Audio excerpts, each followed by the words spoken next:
Hello and welcome to study 24 HR. तो स्वागत है आप सभी के हमारे आज के करंट अफेयर्स के सेशन में।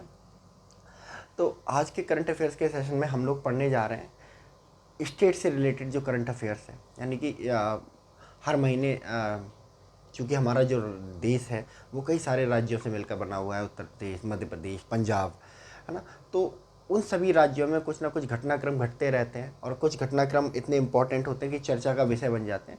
तो उन्हीं घटनाक्रम को हम लोग डिस्कस करेंगे और ये घटनाक्रम जो होते हैं इतने ज़्यादा चर्चित होते हैं कि एग्ज़ाम भी इनको बिना पूछे रह नहीं पाता, यानी कि हर एग्ज़ाम में स्टेट के घटनाक्रम से रिलेटेड, करंट अफेयर से रिलेटेड क्वेश्चन हमेशा पूछे ही जाते हैं। तो आज हम लोग डिस्कस करने जा रहे हैं स्टेट से रिलेटेड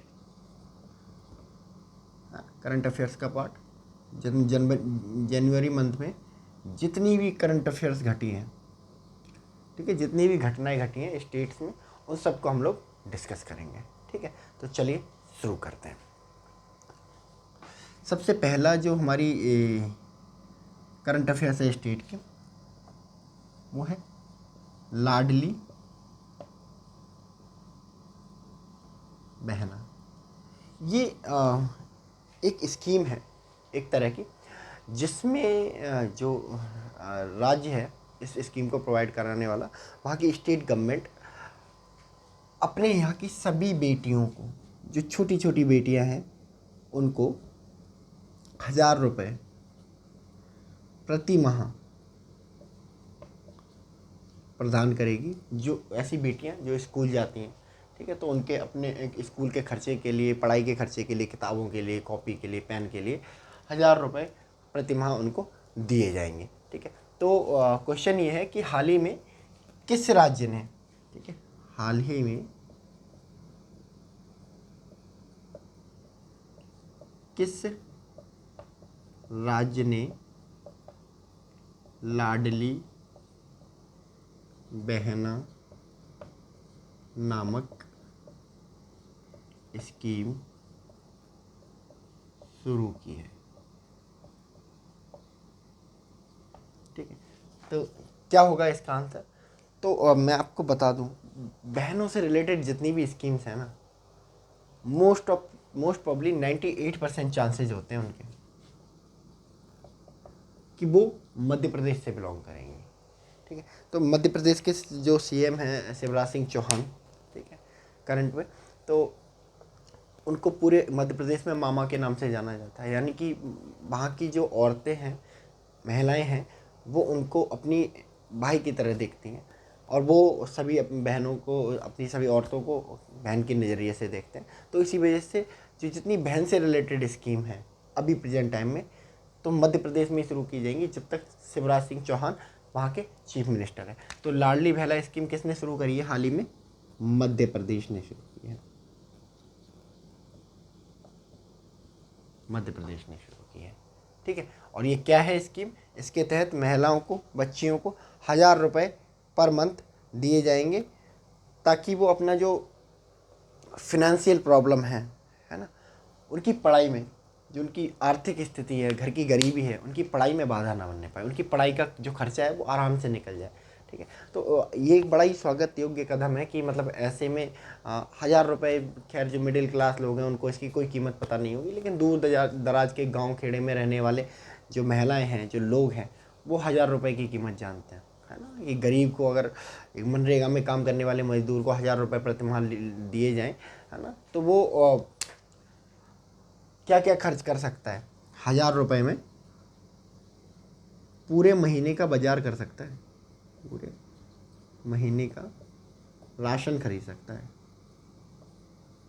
इसके साथ ही अपने बच्चों के स्कूल की फीस, है ना, सरकारी स्कूल में पढ़ते हैं तो, है ना, नहीं पढ़ते हैं, अगर प्राइवेट स्कूल में, छोटे मोटे प्राइवेट स्कूल में भी पढ़ते हैं, तो उनकी बच्चों की फ़ीस को भी बड़े आराम से जमा कर सकता है। तो 1,000 रुपये की राशि जो है काफ़ी है अपने आप में बच्चों की फ़ीस के लिए, और तो ये स्वागत योग्य कदम है। इसके लिए मतलब हमें धन्यवाद करना चाहिए, साधुवाद देना चाहिए मध्य प्रदेश की गवर्नमेंट को। चलिए नेक्स्ट।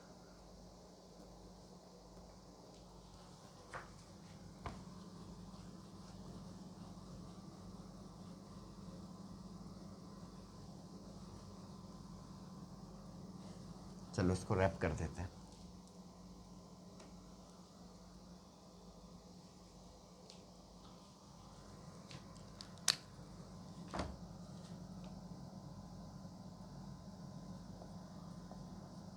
हाल ही में किस राज्य में भारत का पहला हरित सोलर सोलर को सौर ऊर्जा लिख देते हैं, सौर ऊर्जा पावर प्लांट लगाने की घोषणा की गई है? किस राज्य में? ठीक है, तो हरित सौर ऊर्जा पावर प्लांट यानी कि सौर ऊर्जा अपने आप में ही एक रिन्यूएबल एनर्जी है, लेकिन ये हरित सौर ऊर्जा क्या है? ठीक है, तो हरित सौर ऊर्जा का मतलब ये है कि सौर ऊर्जा को बनाने में जो भी जो सामान यूज किया जाएगा, जो एपरेटस यूज किए जाएंगे सोलर पावर प्लांट्स को बनाने में, वो सारे ग्रीन मीडियम से होंगे, यानी कि नॉन इन्वायरमेंटल माल फंक्शन वाले होंगे, यानी कि इन्वायरमेंट को नुकसान नहीं पहुंचाएंगे। ठीक है, तो उन्हीं को बोला जाता है हरित, यानी कि इन्वायरमेंट को इससे कोई नुकसान नहीं होगा। सोलर प्लांट बनेंगे लेकिन उससे इन्वायरमेंट को कोई नुकसान नहीं होगा। तो हाल ही में किस राज्य में भारत का पहला सौर ऊर्जा पावर प्लांट लगाने की घोषणा की गई है? तो आपका आंसर होगा उत्तराखंड। उत्तराखंड। और ये किसने करी है घोषणा इसकी? आपने बहुत इसका सुना होगा, ल्यूमिनस। ल्यूमिनस के इन्वर्टर्स आते हैं, आपने सुना होगा, है ना? सचिन तेंदुलकर जिसका एडवर्टाइजमेंट करता है, तो ल्यूमिनस ने उत्तराखंड में पावर प्लांट लगाने की घोषणा की है हाल ही में, कि भाई उत्तराखंड में हम लगाने वाले हैं हरित सौर ऊर्जा पावर प्लांट, जो कि होगा भारत का पहला हरित ऊर्जा पावर प्लांट। ठीक है, चलिए नेक्स्ट।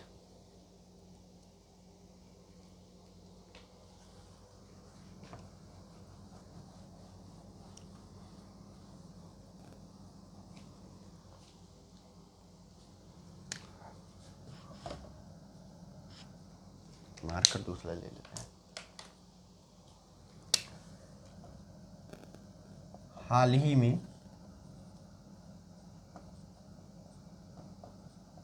किस राज्य में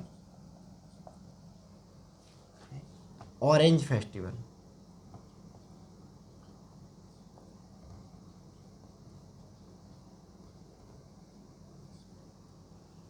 मनाया गया? हाल ही में किस राज्य में ऑरेंज फेस्टिवल का मनाया गया है, आयोजन किया गया है? ठीक है, और ये थर्ड एडिशन था इसका। ठीक, तो ऑरेंज फेस्टिवल क्या होता है ना? ऑरेंज फेस्टिवल एक तरह का, ऑरेंज मतलब संतरा, है ना? तो संतरों का फेस्टिवल, तो ये एक तरह का फेस्टिवल है जो संतरों को सेलिब्रेट करता है, ऑरेंज को सेलिब्रेट करता है और प्रमोट करता है ऑरेंज की एग्रीकल्चर को, ऑरेंज के हॉर्टिकल्चर को। ठीक है, तो विभिन्न विभिन्न राज्यों में होता है। मोस्ट लोग तुक्का लगा के आते हैं, पहला ऑप्शन दे के रखा होता है महाराष्ट्र, क्योंकि महाराष्ट्र संतरों के लिए बहुत ज़्यादा फेमस है, बट महाराष्ट्र इसका आंसर नहीं है। तो जो थर्ड एडिशन है ऑरेंज फेस्टिवल का, वो मनाया गया है अभी हाल ही में नागालैंड में। ठीक है, नागालैंड में ऑरेंज फेस्टिवल मनाया गया है। ठीक है, नागालैंड की राजधानी क्या है भाई? जीके का क्वेश्चन, साथ साथ जीके भी करते चलते हम लोग। राजधानी इसकी नागालैंड की क्या है? कोहिमा। ठीक है, कहाँ पे है ये? भारत के उत्तर पूर्वी भारत में। नागालैंड कहाँ है? उत्तर पूर्वी भारत में है ये, उत्तर पूर्वी भारत में। ठीक है, चलिए नेक्स्ट।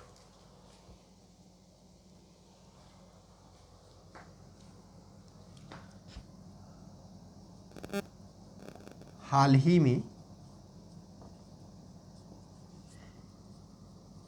किस पुलिस स्टेशन को भारत का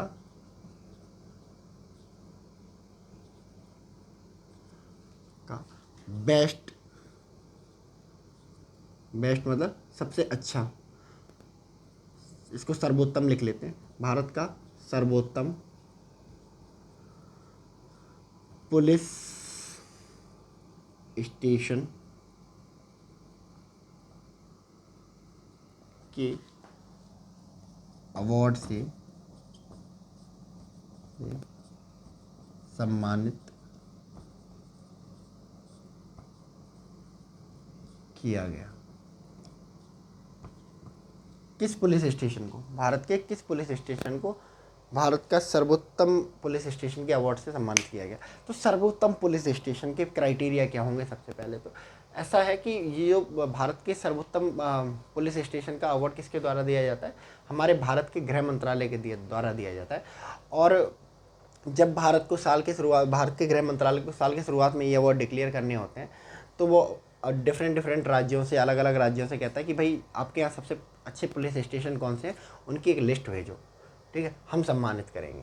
ठीक है, उन्होंने कहा कि भाई किस क्राइटेरिया पे सम्मानित करोगे? तो उन्होंने कहा पुलिस स्टेशन ऐसा होना चाहिए जो फुल्ली डिजिटल हो, ठीक है, यानी कि कंप्यूटर वगैरह यूज हो, ज़्यादा कागज़ वगैरह यूज ना करते हो। दूसरा, साफ़ सफाई बहुत अच्छी होनी चाहिए उन पुलिस स्टेशन की, ठीक है। इसके अलावा कि पुलिस का रिस्पांस कैसा है, ऐसा तो नहीं है कि पुलिस 10-10 दिन बाद, किसी एक्सीडेंट के या घटना के होने के बाद 10-10 दिन बाद पहुंच रही है। चौथा, कि पुलिस वाले वहाँ के उस पुलिस स्टेशन के जो पुलिस वाले हैं वो वहाँ की जनता के साथ कैसा, अपनी जनता के साथ कैसा बिहेव करते हैं, अच्छे से तमीज़ से बात करते हैं, बदतमीज़ी से बात करते हैं, गाली देते हैं या नहीं देते हैं। उस पुलिस स्टेशन के पुलिस वाले घूसखोरी करते हैं कि नहीं करते हैं, रिश्वत लेते हैं या नहीं लेते हैं, ठीक है। तो इन सब क्राइटेरिया पे बेस्ट पुलिस स्टेशन को कसा जाता है। जब कोई पुलिस स्टेशन इन क्राइटेरिया को पार कर लेता है, इन क्राइटेरिया में ए ग्रेड पहुंच जाता है, तो उस पुलिस स्टेशन को भारत के बेस्ट पुलिस स्टेशन का अवार्ड दिया जाता है। किसके द्वारा? गृह मंत्रालय द्वारा दिया जाता है।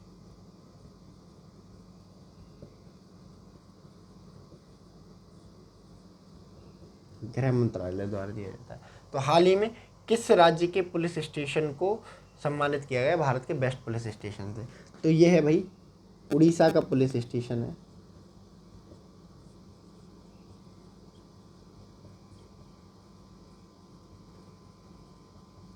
जिसका नाम है अक्सा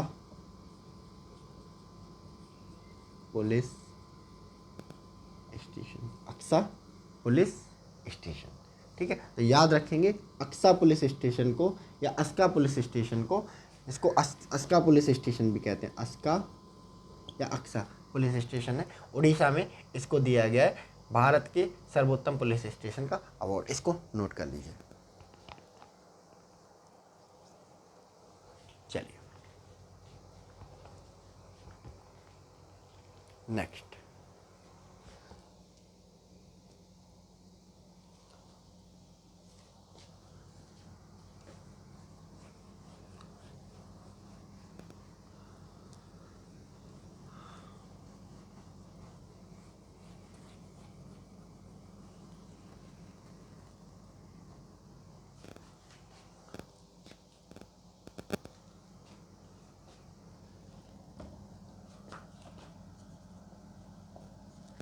हाल ही में किस राज्य ने स्कूल ऑफ एमिनेंस, इंग्लिश में लिख देते हैं इसको, स्कूल ऑफ एमिनेंस नामक प्रोजेक्ट शुरू किया है? किसने शुरू किया है? किस राज्य ने स्कूल ऑफ एमिनेंस नामक प्रोजेक्ट शुरू किया है? तो स्कूल ऑफ एमिनेंस शुरू किया गया है भाई पंजाब के द्वारा। पंजाब के सीएम भगवंत मान साहब ने स्कूल ऑफ एमिनेंस प्रोजेक्ट को शुरू किया है। तो स्कूल ऑफ एमिनेंस प्रोजेक्ट क्या है? स्कूल ऑफ एमिनेंस प्रोजेक्ट एक ऐसा प्रोजेक्ट है जो पंजाब के स्कूलों को वर्ल्ड क्लास स्कूल बनाने का एक प्रपोजल देता है कि भाई कुछ स्टेप लिए जाएंगे, है ना, कुछ कदम उठाए जाएंगे, कुछ कार्रवाइयाँ की जाएंगी जिससे पंजाब के जो स्कूल हैं वो वर्ल्ड क्लास के स्कूल बन सके। उन्होंने कहा क्या कैसे करेंगे? स्कूल कैसे वर्ल्ड क्लास स्कूल बनाएंगे, तो स्कूल ऑफ एमिनेंस प्रोजेक्ट में पूरी लिस्ट दी गई है कि भाई जो टीचर्स हैं ना उनको बनाया जाएगा इंटरनेशनल लेवल का। इंटरनेशनल लेवल का कैसे बनेंगे वो लोग, इंटरनेशनल लेवल का बनाने के लिए जो पंजाब के टीचर्स हैं उनको फिनलैंड, ऑस्ट्रेलिया, नॉर्वे जैसी जो डेवलप्ड कंट्रीज़ हैं वहाँ पे भेजा जाएगा ट्रेनिंग लेने के लिए। ये ट्रेनिंग लेने के लिए कि भाई पढ़ाते कैसे हैं, पढ़ाया कैसे जाता है। ठीक है, इसके अलावा स्कूलों में कंप्यूटर लैब्स बनाई जाएंगी। जो स्कूल पुराने और खटारा हो चुके हैं, बेकार हो चुके हैं, उन स्कूल को रेनोवेट किया जाएगा।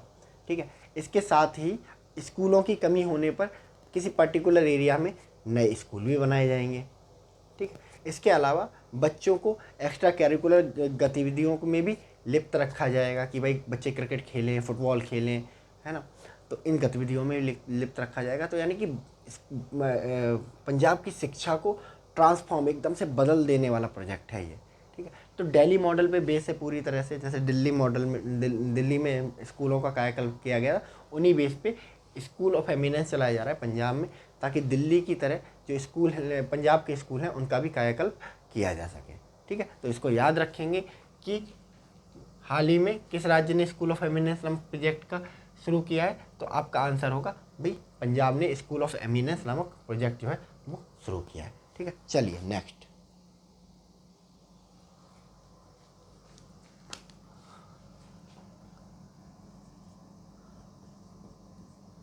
हाल ही में किस राज्य में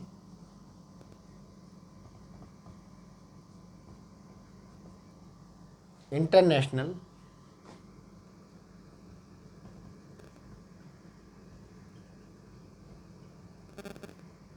क्राफ्ट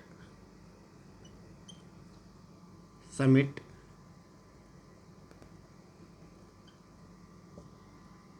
का आयोजन किया गया? किस राज्य में इंटरनेशनल क्राफ्ट समिट का आयोजन किया गया? यानी क्राफ्ट मतलब क्या होता है? आर्ट एंड क्राफ्ट, यानी कि जो हैंडमेड चीज़ें होती हैं, ठीक है, उनको शो करना कि कौन कितनी बेहतरीन है, जो क्राफ्ट है उनको बना सकता है। देश भर से, दुनिया भर से जो दुनिया भर के क्राफ्ट हैं, देश भर के क्राफ्ट हैं, उनको बुलाया जाता है, क्राफ्टमैन्स को बुलाया जाता है कि भाई आओ और अपने क्राफ्ट शो करो। ठीक है, तो एक तरह का फेयर लगता है, वहाँ पे सेल और परचेजिंग भी इन चीज़ों की होती रहती है। ठीक है, तो ये कौन सा राज्य में आयोजित किया गया है? तो आपको बता दूं मैं, जितने ऐसे बेहतरीन इनिशिएटिव हैं इंटरनेशनल लेवल के, अगर किसी स्टेट के द्वारा आयोजित किए जाते हैं तो वो स्टेट सिर्फ उड़ीसा होगा। उड़ीसा में इंटरनेशनल जो क्राफ्ट समिट है वो आयोजित किया गया, तो इसको याद रखेंगे, उड़ीसा में इंटरनेशनल क्राफ्ट समिट है, उसका आयोजन किया गया। ठीक है, चलिए नेक्स्ट। ठीक है,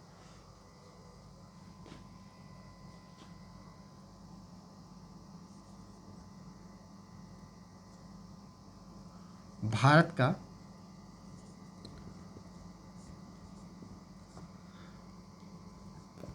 कौन सा डिस्ट्रिक्ट, कौन सा जिला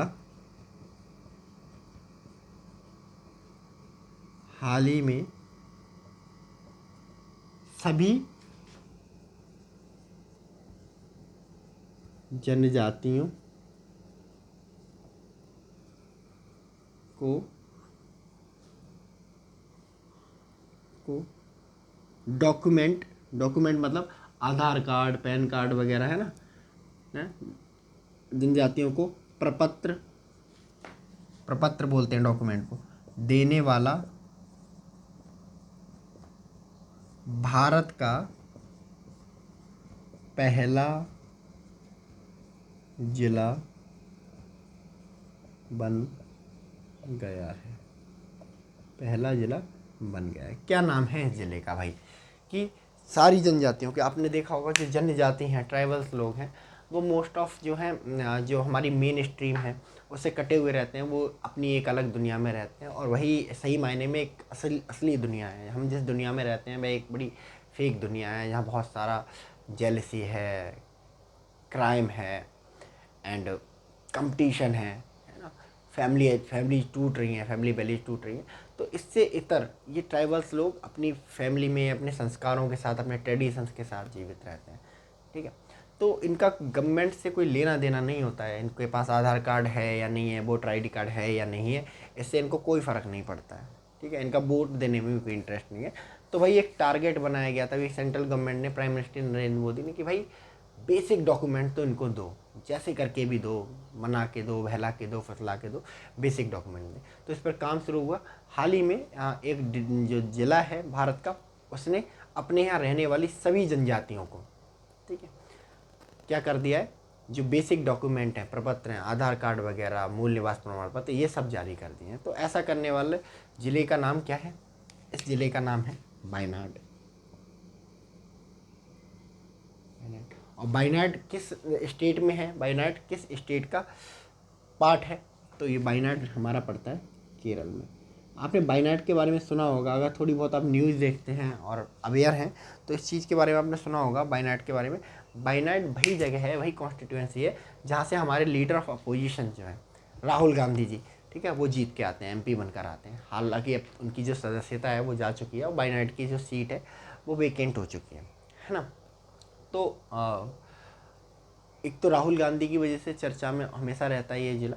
उसके अलावा उसके अलावा जो पहला ज़िला बन गया है, पूरे देश में चर्चा हो रही है कि भाई एक दुनिया में एक ऐसा ज़िला है, इंडिया में एक ऐसा ज़िला है जो अपने यहाँ सारे ट्राइबल्स को क्या कर चुका है, बेसिक डॉक्यूमेंट प्रोवाइड कर चुका है। तो याद रखेंगे वायनाड, इसको नोट कर लीजिए। चलिए,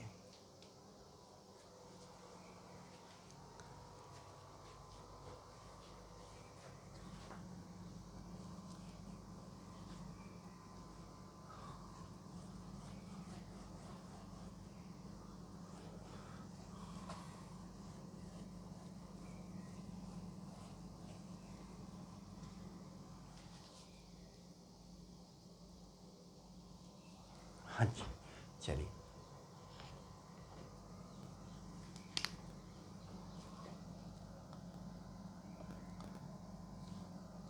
हाल ही में किस राज्य में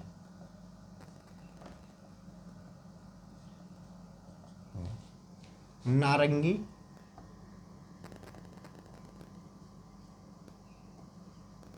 चमगादड़ यानी कि ऑरेंज बैट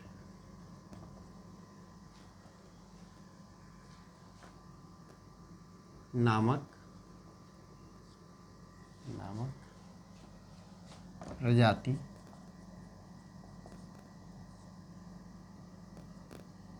पाई गई है?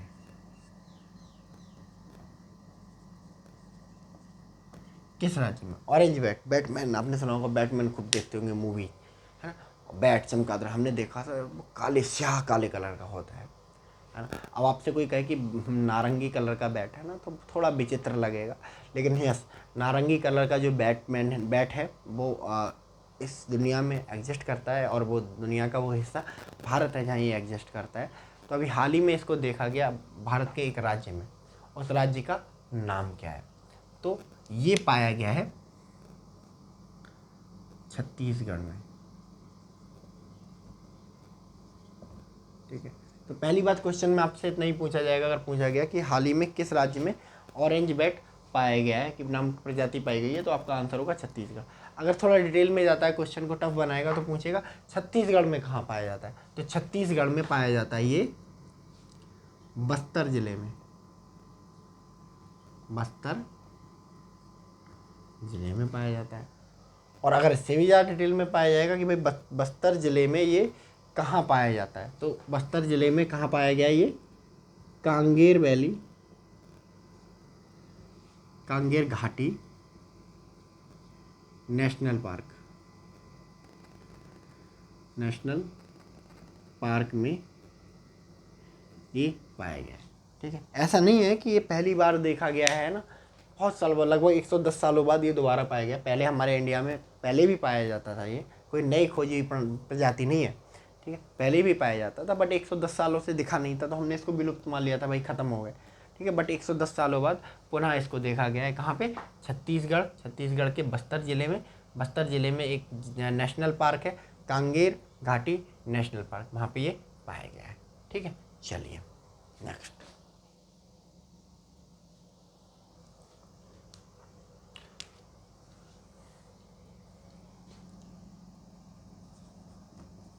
भारत का कौन सा जिला हाल ही में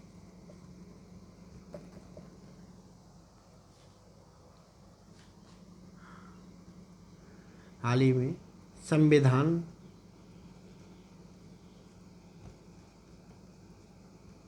साक्षर, भारत का पहला संविधान साक्षर जिला बन गया है। कौन सा जिला संविधान साक्षर? आजकल देखा होगा बड़ी बात होती है कॉन्स्टिट्यूशन का, है ना। आप जो सरकार के सपोर्टर हैं, जो सरकार है वो कहती है हम कॉन्स्टिट्यूशन को प्रोटेक्ट कर रहे हैं, है ना। और जो अपोजिशन वाले होते हैं कहते हैं ये बिक गई है गवर्नमेंट, ये जो है कॉन्स्टिट्यूशन को बेच रही है, ठीक है, कॉन्स्टिट्यूशन को बर्बाद कर रही है, ठीक है। इसके अलावा है ना कुछ लोग बोलते हैं कि भाई जब भी कॉन्स्टिट्यूशन के निर्माण पे डिबेट होती रहती है ना, तो हम सभी लोग जानते हैं कॉन्स्टिट्यूशन किसने बनाया था, बाबा साहब भीमराव अंबेडकर ने कॉन्स्टिट्यूशन बनाया था। तो बहुत ज़्यादा बात होती रहती है, भीमराव अंबेडकर साहब के नाम के बहाने, बाबा साहब के नाम के बहाने कॉन्स्टिट्यूशन की बात होती रहती है, सरकार कॉन्स्टिट्यूशन की बात करती रहती है, विपक्ष कॉन्स्टिट्यूशन की बात करती रहता है। बट कॉन्स्टिट्यूशन की बात तो सब करते हैं, लेकिन कॉन्स्टिट्यूशन को जानता कोई नहीं है, समझता नहीं। बहुत कम लोग हैं जो कॉन्स्टिट्यूशन के बारे में नॉलेज रखते हैं। हाँ, उन्होंने सुना होता है कॉन्स्टिट्यूशन नाम की एक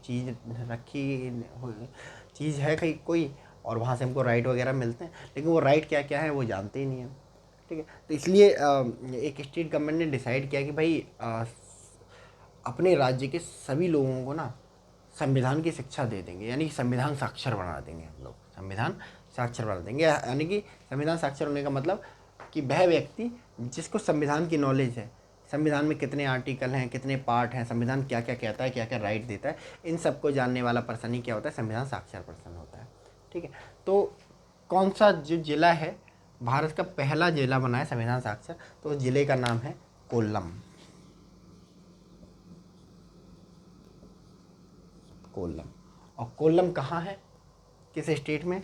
तो कोल्लम है भाई केरल स्टेट में, ठीक है। केरल स्टेट का कोल्लम जिला भारत का पहला ऐसा जिला बन गया जहाँ पे सभी व्यक्तियों को जो है संविधान की अपनी नॉलेज है, ठीक है। चलिए इसको नोट कर लीजिए।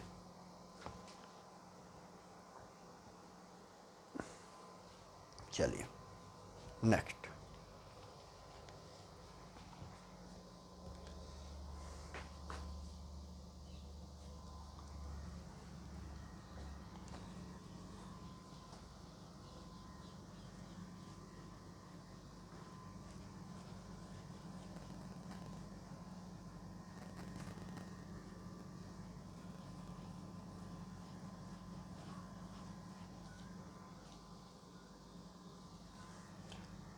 हाल ही में प्रकाशित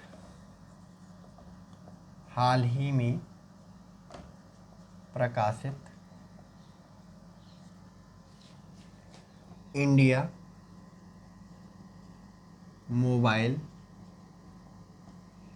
गेमिंग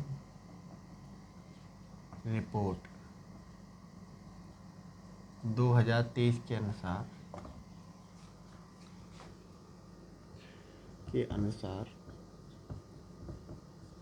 भारत का कौन सा राज्य ऑनलाइन गेमिंग में, यानी कि मोबाइल गेमिंग में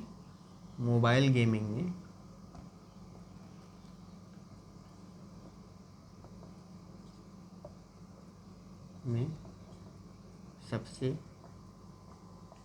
आगे है, कौन सा राज्य है, ठीक है।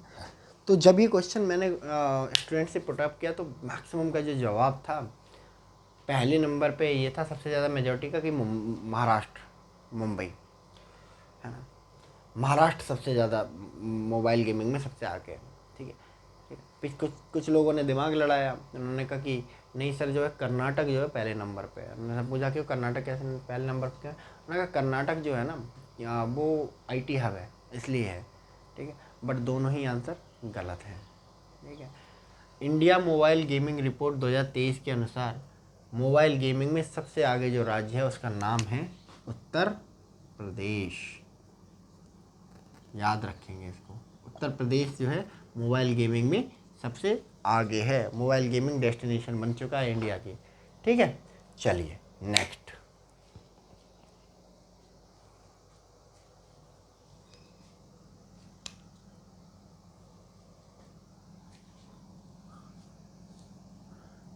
हाल ही में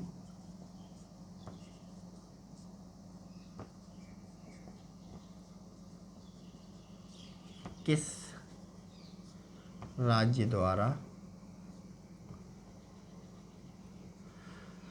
सहर्ष नामक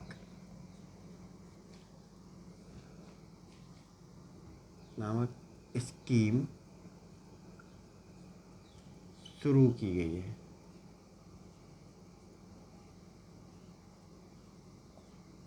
सहर्ष नामक स्कीम शुरू की गई। सहर्ष नामक स्कीम आप सुनोगे कि भाई यार ये तो कहीं हिंदी बेल्ट वाले यूपी, MP, राजस्थान, बिहार, है ना, छत्तीसगढ़, झारखंड, यहाँ कहीं शुरू हुई होगी। ठीक है, बट ऐसा नहीं है। ये स्कीम शुरू की गई है त्रिपुरा में। त्रिपुरा की जो गवर्नमेंट है, उसने शुरू किया है इस स्कीम को।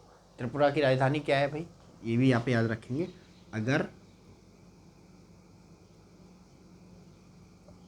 अगरतला जो है त्रिपुरा की राजधानी है। ठीक है, तो सहर्ष नामक स्कीम इन्होंने शुरू की है। और ये स्कीम क्या है, सहर्ष जो स्कीम है एक तरह का स्कूल डेवलपमेंट प्रोग्राम है। अभी जैसे हमने पीछे पढ़ा था कि भाई स्कूल ऑफ एमिनेंस स्कीम किसने शुरू करी है, पंजाब गवर्नमेंट ने शुरू करी है। जो पंजाब के स्कूल हैं उनकी हालत सुधारने के लिए, पंजाब का जो एजुकेशन सिस्टम है उसको अप करने के लिए, और पंजाब के जो स्टूडेंट हैं ना उनको एक्सीलेंट बनाने के लिए। ऐसे ही जो त्रिपुरा ने शुरू की है सहर्ष स्कीम, ये भी स्कूल डेवलपमेंट से रिलेटेड है। बट इसमें टीचरों को कहीं ट्रेनिंग पे भेजने का कोई वो नहीं है, प्रोविज़न नहीं है। बट ये जो सहर्ष स्कीम है वो प्रमोट करती है कि भाई स्कूल का जो इंफ्रास्ट्रक्चर है ना बहुत अच्छा होना चाहिए। ठीक है, एक्स्ट्रा करिकुलर एक्टिविटी बच्चों में बढ़ाई जानी चाहिए, बच्चों को वोकेशनल ट्रेनिंग देनी चाहिए, शुरुआत से प्रैक्टिकल नॉलेज पे फोकस करना चाहिए। ठीक है, तो जो बच्चों की जो जेन्यून प्रॉब्लम है, बच्चों की जो के अंदर जो साइंटिफिक स्किल है डेवलप करने का जो काम है, वो ये स्कीम करने वाली है। ठीक है, तो सहर्ष स्कीम कहाँ किसके द्वारा शुरू की गई है, त्रिपुरा के द्वारा शुरू की गई है ना। और सहर्ष स्कीम क्या है, एक स्कूल डेवलपमेंट प्रोग्राम है। इस चीज़ को याद रखेंगे। ठीक है, चलिए नेक्स्ट।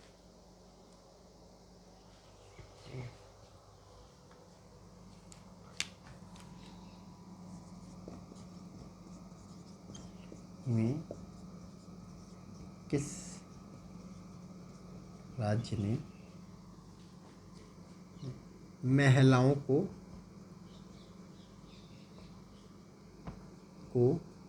30% आरक्षण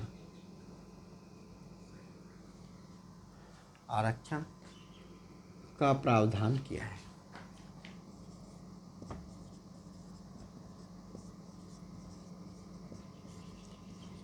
यानी कि हर क्षेत्र में औरतों के लिए 30% का रिजर्वेशन अब दिया जाएगा, पंचायत इलेक्शन से लेकर सरकारी नौकरियों तक। ठीक है, बड़ा ही स्वागत योग्य कदम है ना। सेंट्रल गवर्नमेंट द्वारा ये स्टेप नहीं उठाया जाता है। अगर सेंट्रल गवर्नमेंट द्वारा ये स्टेप उठा लिया गया होता तो आज देश में जो महिलाओं की स्थिति है वो कहीं ज़्यादा बेटर कंडीशन में होती। खास करके लोकसभा वगैरह में, लोकसभा में आपने देखा होगा कि अगर आप पूरी लोकसभा देखेंगे, जब पूरे मेंबर आए हुए हैं तो वहाँ पे जो महिलाएं हैं ना आपको बड़ी कम मात्रा में मालूम पड़ेंगी। तो लोकसभा के इलेक्शन में, राज्यसभा के इलेक्शन में, इसके साथ ही विधान परिषद के इलेक्शन में 30% आरक्षण जो है महिलाओं के लिए वो बड़ी अपरिहार्य है, वो बड़ा ज़रूरी है उनके एम्पावरमेंट के। इसके साथ ही रिजर्वेशन में भी जो सरकारी नौकरियों में जो उनका रिजर्वेशन है उसमें भी इसकी हिस्सेदारी बढ़नी चाहिए, क्योंकि इसका एक वैलिड रीज़न है कि जो औरतें हैं, महिलाएं हैं, वो हमारी पॉपुलेशन का 50% है। ठीक है, आप रिजर्वेशन दे रहे हो, कास्ट बेस रिजर्वेशन दे रहे हो, अच्छी बात है, रिजर्वेशन मिलना चाहिए कास्ट बेस पे, ठीक है, जिनका शोषण हुआ है।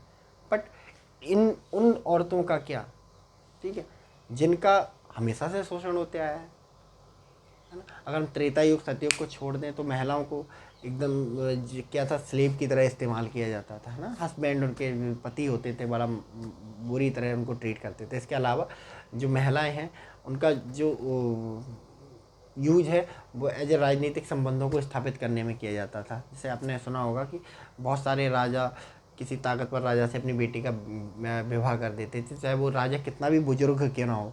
क्या रीज़न क्या होता था कि जो राजा जो अपनी बेटी का ब्याह करता है एक बूढ़े राजा के साथ, उसको डर रहता था कहीं ये राजा अटैक करके मेरी ज़मीन ना कब्जा ले, है ना।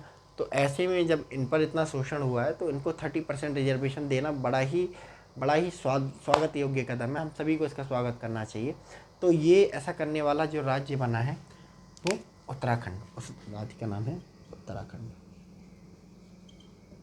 उत्तराखंड ने हाल ही में महिलाओं को 30% आरक्षण का प्रावधान किया है। ठीक है, चलिए इसको नोट कर लीजिए।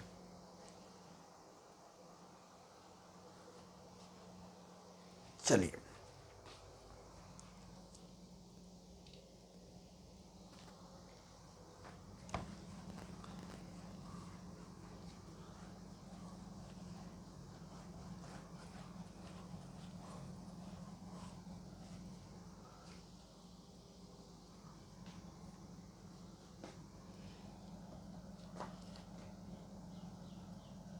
हाल ही में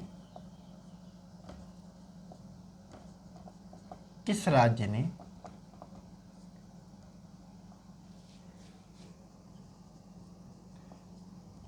महिलाओं को नहीं, नरेगा में काम करने वालों को, मनरेगा मजदूरों को पेंशन देने के लिए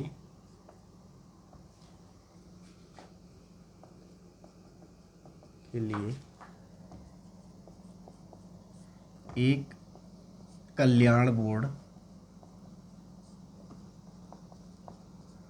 का गठन किया है।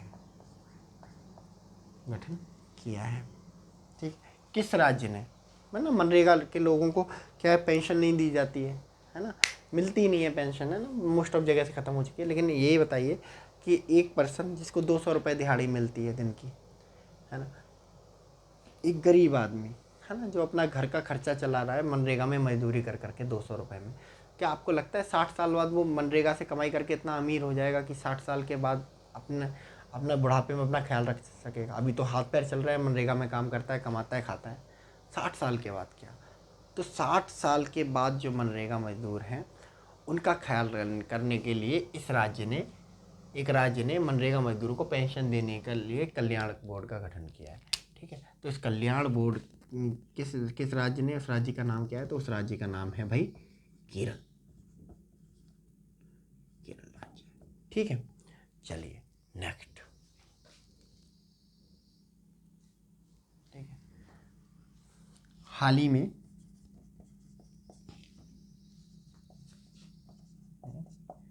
कौन सा राज्य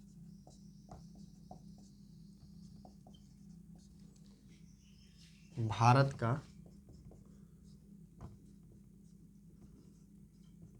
पूर्ण रूप से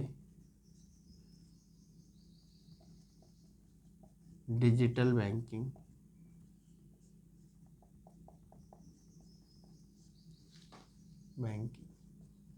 इस्तेमाल करने वाला राज्य बन गया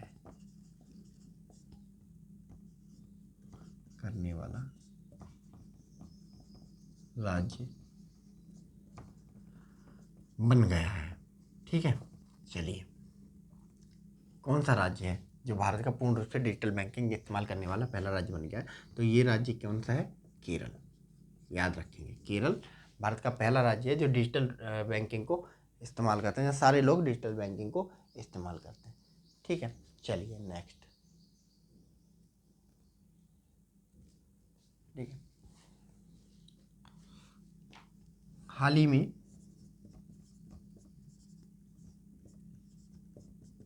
किस राज्य में पर्पल फेस्टिवल मनाया गया? पर्पल फेस्टिवल आयोजित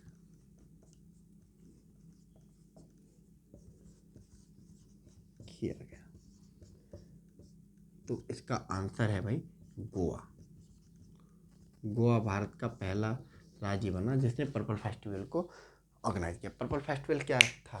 पूरी भारत के कल्चर को रिप्रेजेंट करने के लिए एक फेस्टिवल मनाया गया जहाँ पे लोग भंगड़ा करने वाले लोग गए, गिद्दा करने वाले लोग गए, कथक करने वाले लोग गए, भरतनाट्यम करने वाले लोग गए, कथक करने वाले लोग गए, है ना, मोहिनीअट्टम करने वाले लोग गए। तो पूरे इंडिया के कल्चर और ड्रेसेस को रिप्रेजेंट करने के लिए इस फेस्टिवल को मनाया गया। ठीक है, तो ये थी हमारी स्टेट से रिलेटेड खबरें, है ना, जो करंट अफेयर, महत्वपूर्ण करंट अफेयर जो एग्जाम में बहुत चांसेज है कि पूछा जाएगा। ठीक है, तो आज के इस वीडियो में इतना ही। आप लोग अपना ख्याल रखिए। कोविड का के नए नए वेरिएंट लॉन्च हो रहे हैं, तो घबराने की ज़रूरत नहीं है, बस मास्क पहनने की ज़रूरत है। ठीक है, तो जब भी मार्केट में जाइए मास्क पहन के रखिए। ठीक है, तो आज के इस वीडियो में इतना ही। Thank you so much.